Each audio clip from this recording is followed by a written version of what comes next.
하나님의 말씀은 빌립보서 2장 12절에서 18절 말씀입니다. 우리 한 목소리로 함께 읽도록 하겠습니다. 시작. 그러므로 나의 사랑하는 자들아, 너희가 나 있을 때뿐 아니라 더욱 지금 나 없을 때에도 항상 복종하여 두렵고 떨림으로 너희 구원을 이루라. 너희 안에서 행하시는 이는 하나님이시니 자기의 기쁘신 뜻을 위하여 너희에게 소원을 두고 행하게 하시나니 모든 일을 원망과 시비가 없이 하라. 이는 너희가 흠이 없고 순전하여 어그러지고 거스르는 세대 가운데서 하나님의 흠 없는 자녀로 세상에서 그들 가운데 빛들로 나타내며 생명의 말씀을 밝혀 나의 다름질이 헛되지 아니하고 수고도 헛되지 아니하므로 그리스도의 날에 내가 자랑할 것이 있게 하려 함이라. 만일 너희 믿음의 재물과 섬김 위에 내가 나를 전제로 드릴지라도 나는 기뻐하고 너희 무리와 함께 기뻐하리니 이와 같이 너희도 기뻐하고 나와 함께 기뻐하라. 아멘. 여러분이 잘 아시는 말 중에 노블레스 오블리주라는 말이 있습니다. 이 말은 신분에 맞는 도덕적인 책임이나 의무를 뜻하는 말이죠.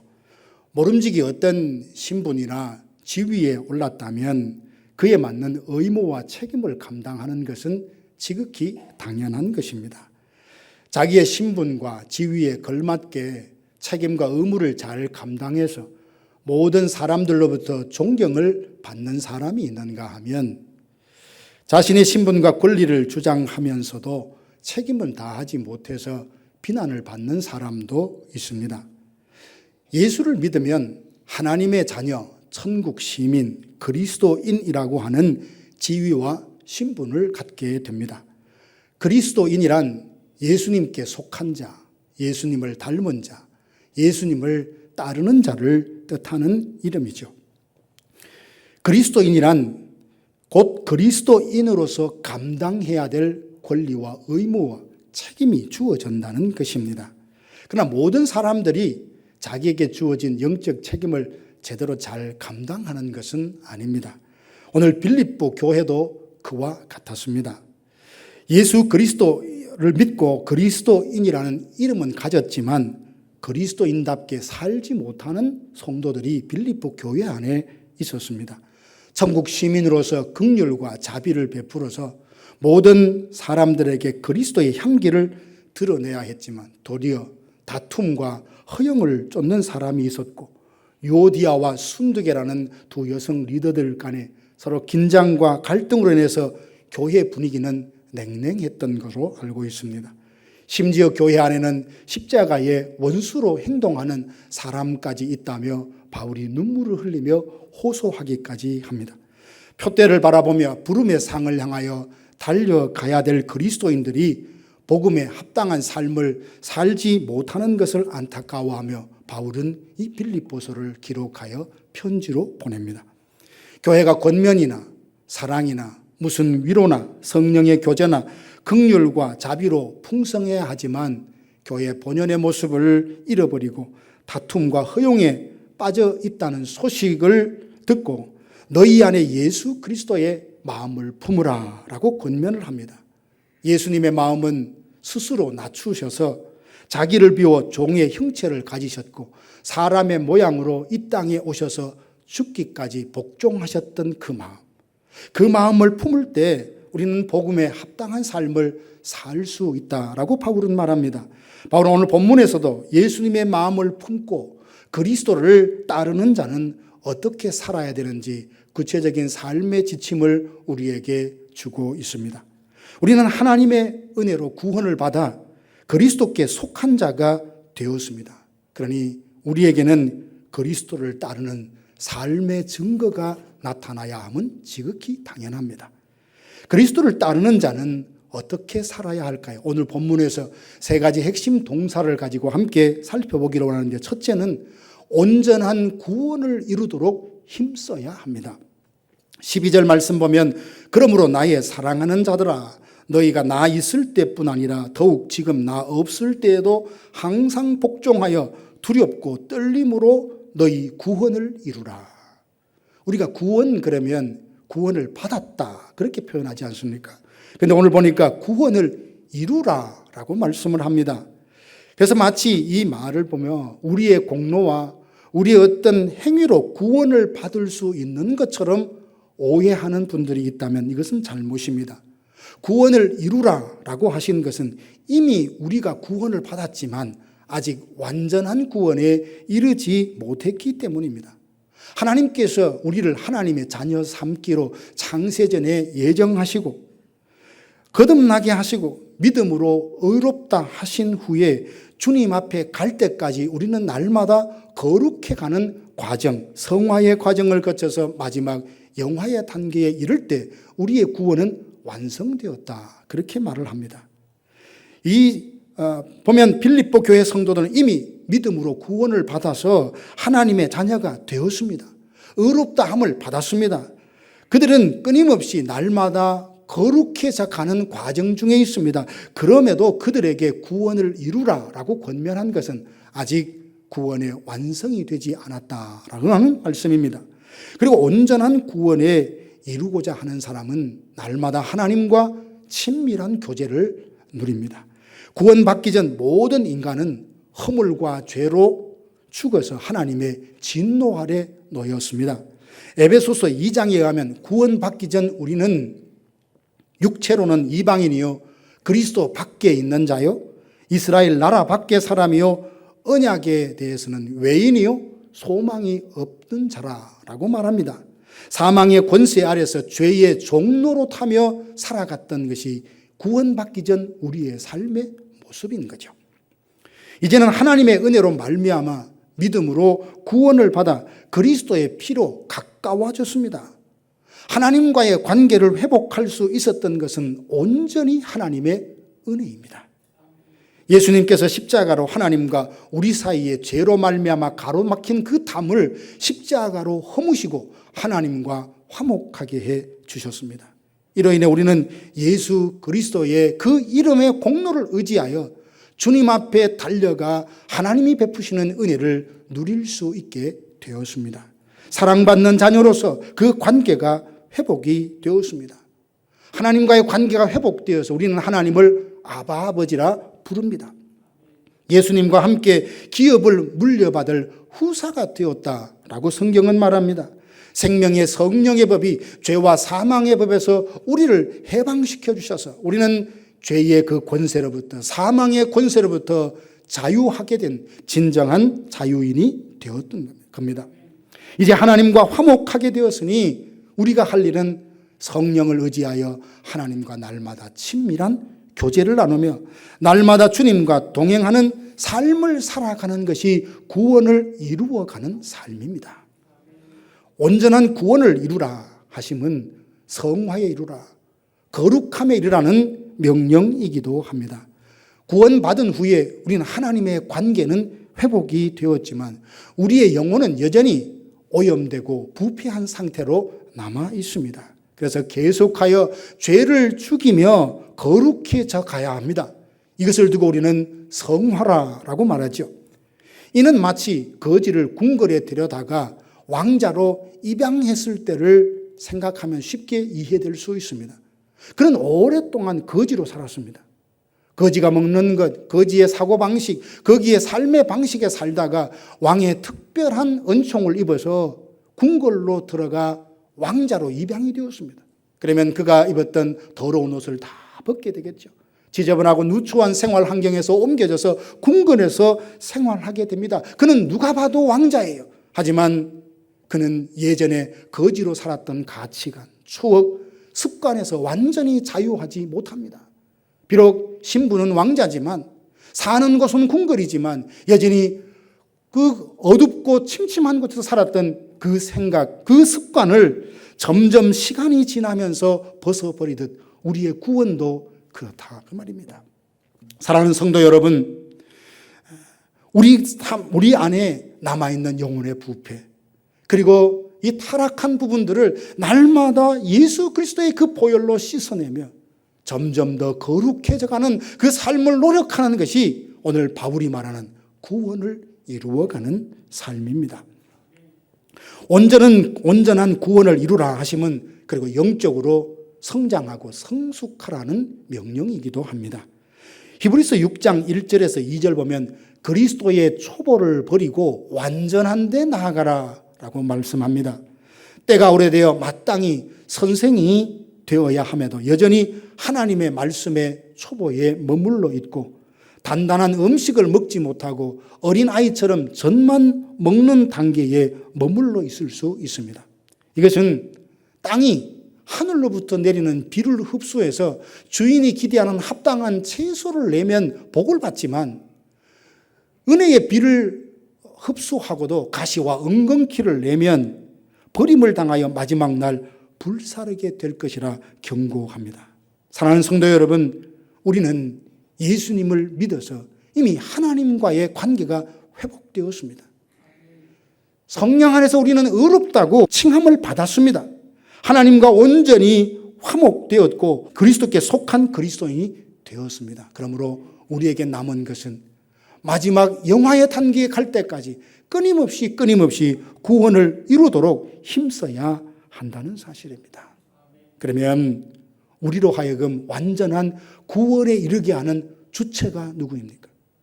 구원을 이루라 그러면 내 힘과 내 의지로 구원을 이루어 갈 것처럼 생각하면 이는 잘못된 생각입니다.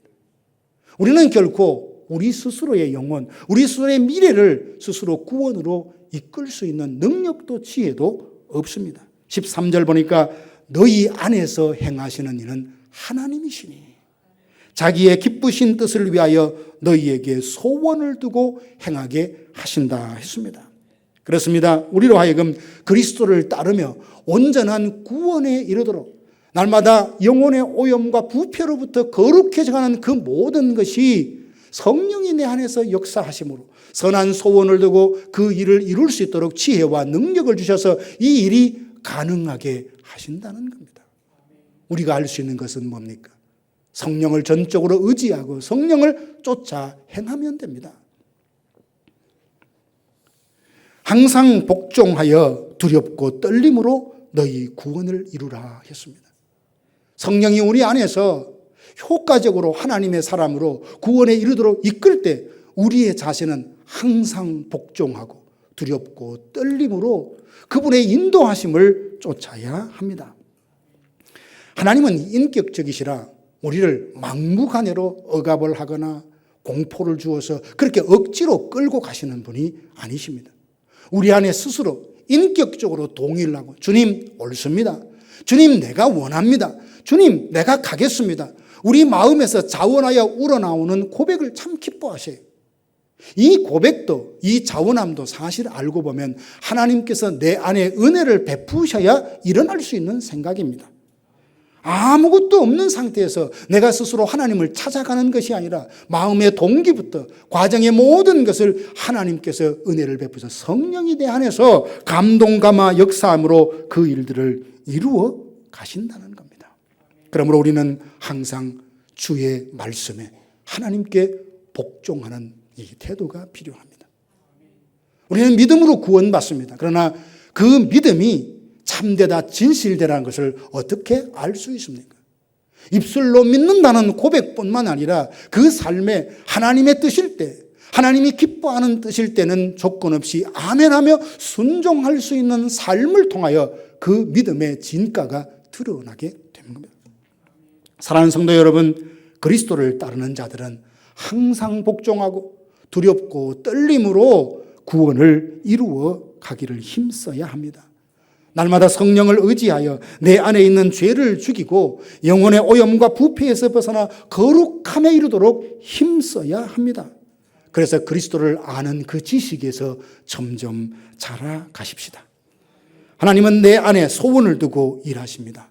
성령의 생각을 소멸하지 말고 민첩하게 그 뜻에 순종하고 나 자신을 드린다면 그 뜻대로 살아갈 수 있는 힘도 주시고 그리고 마침내 승리의 기쁨을 우리에게 안겨다 주실 겁니다. 두 번째로 그리스도를 따르는 자는 모든 원망과 시비가 없이 하라라고 말씀합니다. 원망과 시비는 그리스도를 따르고자 하는 제자들에게, 성도들에게 크나큰 장애물이 아닐 수 없습니다. 원망하고 시비가 있는 곳에 기쁨이 없고 다툼과 갈등과 분열이 일어납니다. 그러면 사람들은 왜 원망합니까? 그럴 만한 이유가 있는 것 같고 그럴 만한 사정이 있는 것 같지만 가만히 들여다보면 하나님을 신뢰하지 못할 때 우리 입에서는 원망이 나옵니다. 이스라엘 백성들의 경우를 보면 가데스 바네아에 도착을 했습니다. 그 지역에는 눈을 들어보면 가나안 땅이 훤히 내려다 보이는 곳입니다. 각 지파별로 한 사람씩 12명을 뽑아 가나안 땅을 정탐하게 했는데 그 12명이 40일 동안 가나안 땅을 정탐하고 돌아와서 보고를 합니다. 그 보고하는 사람 중에 10사람은 상당히 부정적으로 보고해요. 그 땅에는 거인이 있고 성도 얼마나 견고한지 우리가 도저히 정복할 수 없는 땅이었습니다. 그들 앞에 우리가 서고 보니 메뚜기처럼 느껴졌습니다. 아마 그들도 우리를 그렇게 보았을 것입니다 라고 말했습니다. 여러분, 이 사람들이 가나안 땅에 대해서 말하는 것이 틀린 게 있습니까? 그들의 키가 컸다고 했습니다. 성이 견고하다고 했습니다. 틀린 말이 아닙니다. 그런데 뭐가 문제냐 하면 그들은 사실을 사실 그대로 보되 믿음 없이 보니 문제가 생깁니다. 왜 그렇죠? 비록 우리의 눈앞에 키가 크고 견고한 성읍이 있다 할지라도 약속을 믿어서야죠. 하나님 약속이 뭡니까? 내 발이 밟는 대로 그 땅을 너에게 주겠다고 약속하지 않았습니까? 나는 작습니다. 그 거인 앞에 서면 메뚜기와 같이 느껴질 수도 있습니다. 견고한 성을 보니 도저히 공략할 수 없는 성으로 느낄 수 있습니다. 그러나 할 수 없다, 갈 수 없다는 것이 원망이요 잘못된 믿음 없는 고백인 것은 하나님이 뭐라고 하셨냐는 거죠. 내가 그 땅을 너희에게 주노라가 아니라 주었다라고 합니다. 그러므로 믿음이 없을 때 불평이 일어납니다. 10명의 정탐꾼의 보고를 듣자 백성들은 원망하기 시작합니다. 누가 앞장서서 애굽으로 돌아갔으면 좋겠다. 하나님께서 이스라엘 백성들을 수백 년 동안 그들을 어떻게 인도해 주시고 어떻게 기르시고 어떻게 품에 안고 광야를 통과해 주셨는데 하나님이 그 민족을 통하여 하시고자 하는 원대한 작전과 비전과 뜻이 있는데 깡그리 다 무시하고 싫다는 거예요. 원망과 불평을 하는 겁니다. 그들은 가나안 땅을 목전에 두고도 원망했던 이유는 하나님을 신뢰하지 않았던 믿음 없는 행동이었기 때문에 하나님이 화를 내신 겁니다. 원망은 결국 불신앙의 열매입니다. 누구나도 하나님을 믿지 않는다면 직분과 신앙의 경륜과 상관없이 툭툭 원망할 수밖에 없습니다. 그리스도를 따르는 사람들이 원망과 시비를 버릴 때 나타나는 열매가 있습니다. 원망과 시비를 없이 할 때 흠이 없고 순전하여 어그러지고 삐뚤어진 세상에서 빛들로 나타냅니다. 우리는 그렇게 기도하지. 하나님, 나 이 세상에서 소금이 되고 싶습니다. 빛이 되고 싶습니다. 어둠을 밝히는 한 줄기 빛이 되고 싶습니다. 이 기도가, 이 바람이 정말 우리 마음속에서 일어나는 진정한 소망이라면 우리는 원망과 시비를 없애야 합니다. 그럴 때 우리는 하나님의 흠 없는 자녀로 드러나 이 세상에 어둠을 비치는 한 줄기 빛으로 살아갈 수 있습니다. 누구나 원망이 백해무익하다는 것을 잘 알지만 때로 원망하곤 하지 않습니까? 원망하던 사람들은 광야에서 다 죽었던 것을 우리는 잘 압니다. 종살이하던 애굽에서 광야를 지날 때 많은 사람들이 원망을 합니다. 길이 험하다, 먹을 것이 없다, 물이 없다, 고기를 먹고 싶다 등등. 모세는 백성들의 원망에 지칩니다. 여러분 모두가 그렇지 않습니까? 원망하는 남편, 원망하는 아내, 부부 가운데 진정한 평화가 있을 리가 없죠. 원망하는 부모, 원망하는 자녀, 원망하는 성도들, 원망하고 불평하는 목회자들, 도대체 그들이 모인 공동체는 어떤 모습일까요? 그 가운데 하나님의 영광이 있고 그 가운데 그 공동체를 통해서 하나님의 역사하심을 기대할 수나 있을까요? 그래서 원망과 시비를 없이 하는 것. 이게 그리스도를 따르는 사람들의 당연한 삶의 모습이어야 하는 겁니다. 어떻게 그리스도인으로서 원망과 시비 없이 살 수 있을까요? 16절 보면 생명의 말씀을 밝혀라고 했습니다. 여기 밝힌다는 말은 원어로 가지고 있다는 말, 그리고 단단히 붙잡는다는 뜻입니다. 우리는 하나님의 말씀에 붙들리지 않을 때 자신도 모르게 원망할 수밖에 없는 약한 존재들입니다. 세상의 유혹 앞에 넘어지고 풍요로운 삶을 준다는 바알의 유혹에 넘어져서 쉽게 그 앞에 무릎을 꿇어버리지 않습니까? 그러나 생명의 말씀에 붙들려 있으면 우리는 결코 작지도 그리고 약하지도 않습니다. 그 말씀에 힘이 있어, 그 말씀에 능력이 있어 말씀이 우리를 붙들고 있는 한 세상의 기류와 시대사조에 흘러 떠내려가지 않습니다. 말씀에 붙들린 사람은 믿는 사람에게나 믿지 않는 사람에게 그리스도의 향기가 되는 삶을 살아냅니다. 하나님을 신뢰하고 그 말씀에 붙들린 사람은 원망하기보다는 감사하며 살아갑니다. 감사로 갈등을 해결하고 모든 사람에게 기쁨을 주려면 우리는 하나님의 말씀에 굳세게 붙들려 있어야 합니다. 우리가 말씀에 붙들려 자비와 긍휼을 베풀고 나보다 남을 낮게 여기고 각각 자기의 일을 돌아볼 뿐 아니라 다른 사람의 일을 돌아본다면 원망과 시비는 점점 사라지고 칭찬과 격려와 감사로 충만한 그야말로 천국이 그 가운데 임하게 될 줄로 믿습니다. 사랑하는 성도 여러분, 많은 일을 하면서 원망하고 다툼과 갈등을 일으킨다면 그 열심이 교회에 무슨 덕이 되겠습니까? 무슨 일을 하든 모든 일을 원망과 시비가 없이 하십시다. 이것이 그리스도를 따르는 자의 마땅한 삶의 모습입니다. 이제부터 원망하기보다는 도리어 감사하십시다. 신기한 것은 감사도 원망도 굉장히 강한 전파력이 있습니다. 누가 한 사람이 원망하면 멍하게 있다가 그래 원망할 수밖에 없구나 하며 나도 모르게 끌려가고 딸려갑니다. 그래서 자신도 모르게 원망하는 부류에 들어가서 열심히 원망하며 살아가게 됩니다. 근데 감사하잖아요. 감사도 놀라운 전파력을 갖고 있습니다. 도무지 봐도 인간적으로 상식적으로는 감사할 이유가 없어요. 그런데 하나님으로 인하여 예수 그리스도로 인하여 그가 감사하기 시작하면 그 감사는 점점 파장이 넓어져서 모든 사람들이 하나둘 그래 이것도 감사하지 저것도 감사하지 감사로 풍성한 공동체를 이룰 수 있습니다. 살아신 여러분, 내 힘과 지혜로 하려고 하면 지칩니다. 지치고 힘이 들면 짜증이 나고 원망과 시비가 납니다. 교회 안에서 경쟁하려 하기보다는 이제 배려하십시다.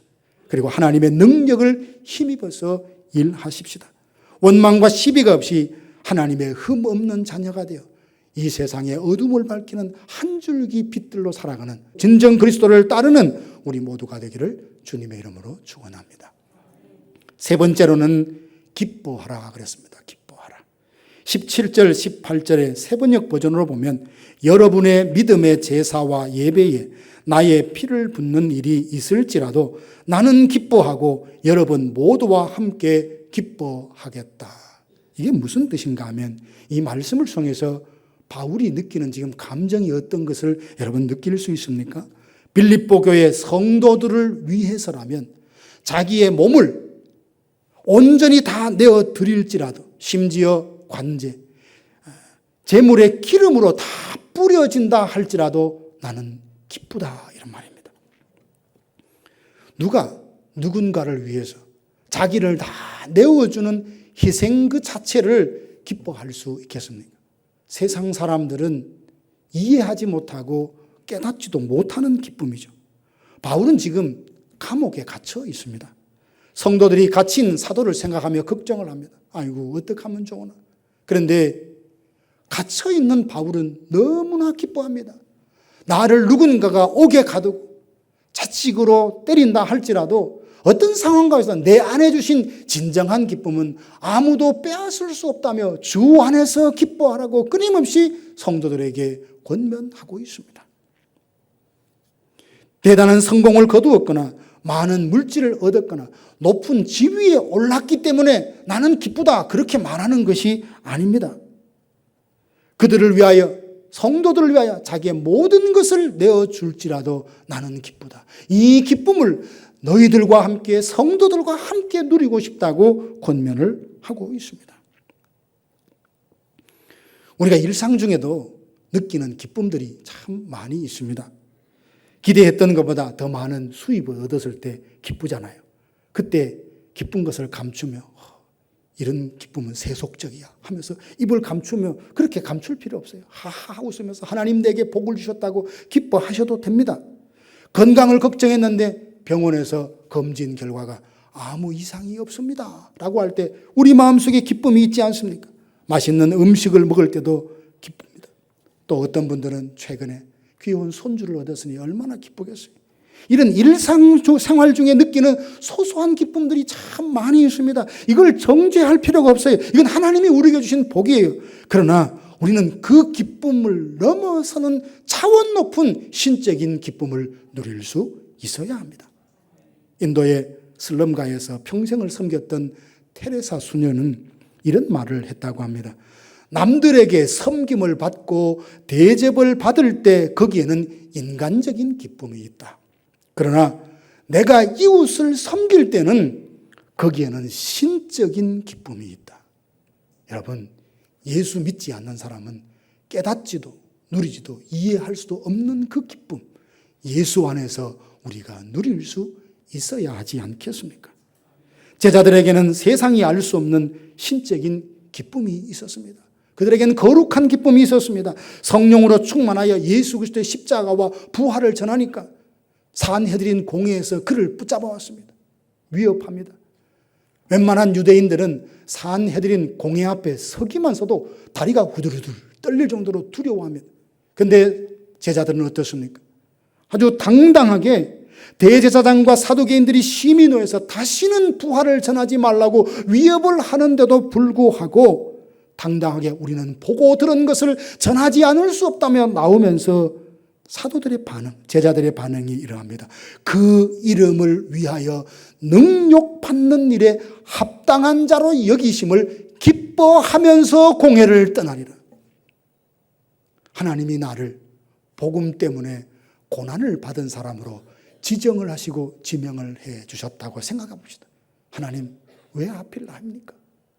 복음 때문에 영광을 누리는 길도 있고 하나님 때문에 멋지게 부유하게 풍요롭게 살아갈 수 있는 삶도 있는데 왜 하필 나에게 복음 때문에 고난받는 이 일을 걸어갈 자로 나를 지명하셨습니까? 원망할 수도 있겠지만 사도들은 그렇지 않았습니다. 그런 자로, 복음 때문에 고난받을 자로 네가 지정되었다, 지명되었다는 사실을 기뻐하며 그 공회를 떠났다. 이 기쁨은 어떤 기쁨입니까? 사람이 상식적으로 이해할 수 없는 하나님만이 주실 수 있는 진정한 기쁨입니다. 사마리아 성에 복음이 전해졌습니다. 성경에 보면 빌립이 전하는 복음을 듣고 사마리아 성에 기쁨이 가득했다고 했습니다. 그리스도를 따르는 자들은 주 안에 있으므로 복음이 주는 기쁨이 무엇인지 알고 누리며 살아야 합니다.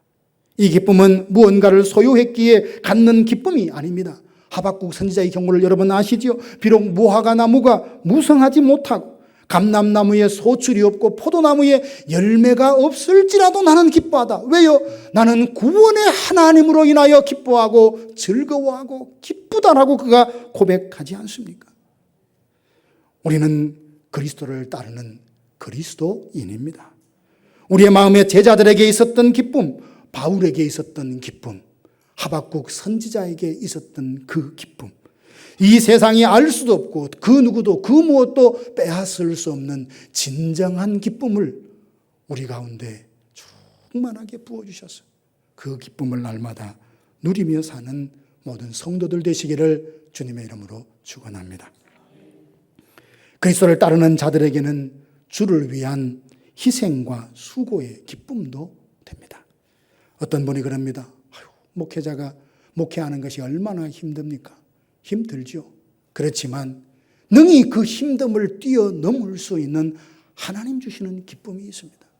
한 편의 설교를 위해서, 한 번의 기도를 위해서 끊임없이 하나님께 엎드리고 준비하는 고된 삶이 이어지면서도 그 자체를 기뻐할 수 있는 것은 하나님께서 나 같은 종에게 이 귀한 영광의 직분을 주셨다는 사실을 생각하면 기뻐하지 않을 수 없는 겁니다.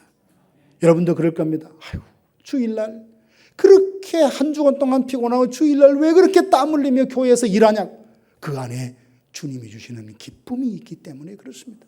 아침에 일찍 오고 오후에 늦게 가고 어떤 일을 맡든 다른 사람 볼 때 참 수고한다 칭찬 좋습니다. 그러나 그 마음에 주님 주시는 진정한 기쁨이 없다면 어찌 그 일을 감사함으로 계속할 수 있겠습니까? 우리에게는 찬양할 때 기쁨이 있고 기도할 때 기쁨이 있고 예배할 때 기쁨이 있고 좋은 성도들과 함께 교제할 때 기쁨이 있고 잠시 후에 있을 식사를 나눌 때도 기쁨이 있습니다. 기쁨은 삶에 활력을 주어요. 마음이 기쁘면 긍정적인 생각 그리고 희망을 갖게 됩니다. 안타깝게도 삶이 너무 고단하고 피곤하다 보니 기쁨을 잃어버리고 살아갑니다.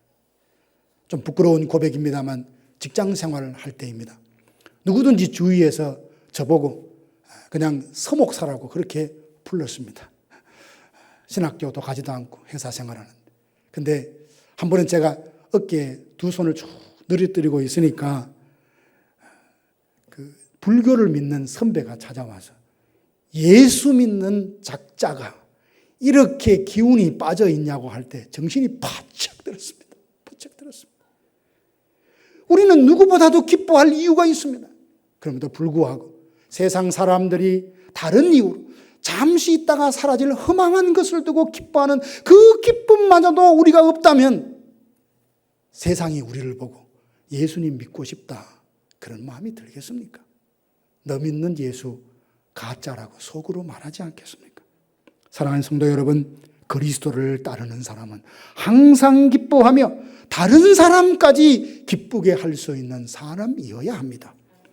어느새 기쁨을 잃어버리고 대신 어둡고 심각한 표정으로 건드리기만 하면 폭발할 것 같은 예민함과 날카로움, 그 성도답지 못합니다.